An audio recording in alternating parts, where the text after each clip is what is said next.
The central dogma of biology states that genetic information flows from DNA to RNA to proteins. A protein is a long chain of amino acids linked together by peptide bonds. The specific sequence of amino acids determines its local and long-range folding, as well as its ability to interact with ions and other molecules. These interactions and the surrounding environment help define the protein's 3D structure, and therefore, its function. Making a protein requires two steps. The first is transcription, a process in which the genetic information encoded in DNA is used to synthesize a complementary RNA. Transcription proceeds in 3 stages. The first stage is called initiation. It happens when an enzyme called RNA polymerase binds to a specific region of DNA called the promoter, located near the start of a gene. Next is elongation. RNA polymerase moves along the DNA antisense strand in a 3' to 5' direction, unwinding the DNA helix and synthesizing RNA by adding nucleotides that correspond to the DNA template. Thus, the growing RNA extends in the 5' to 3' direction. The third stage is termination, in which the RNA polymerase reaches a specific termination sequence on the DNA template and is released from the DNA together with the newly synthesized RNA. Since prokaryotes do not have a defined nucleus, transcription and translation both happen in the cytoplasm, and sometimes ribosomes start translating an RNA while it's still being transcribed from DNA. In eukaryotic cells, transcription happens inside the nucleus and includes a final stage called processing. The RNA molecule produced during transcription, known as pre-mRNA, must have non-coding sequences called introns removed and coding sequences called exons joined together.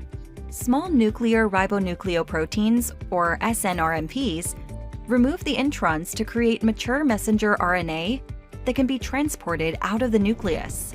The second step of protein synthesis is where this mRNA molecule is decoded by the ribosome, which links together amino acids in the process of translation. Starting from the 5' end, the ribosome reads the mRNA and synthesizes polypeptide chains from the amino to the carboxy terminus through interactions between mRNA and tRNA. tRNA molecules are bifunctional. One element, the anticodon loop, contains a sequence that is complementary to the codons on the mRNA. On the other side of the molecule, the amino acid is positioned for peptide bond formation. All tRNAs have the same general shape and the sequence CCA at their 3' terminus. The amino acid is covalently attached to the terminal adenosine, or A. Ribosomes are made of 2 subunits. The small subunit, which binds to the mRNA first, contains the decoding center.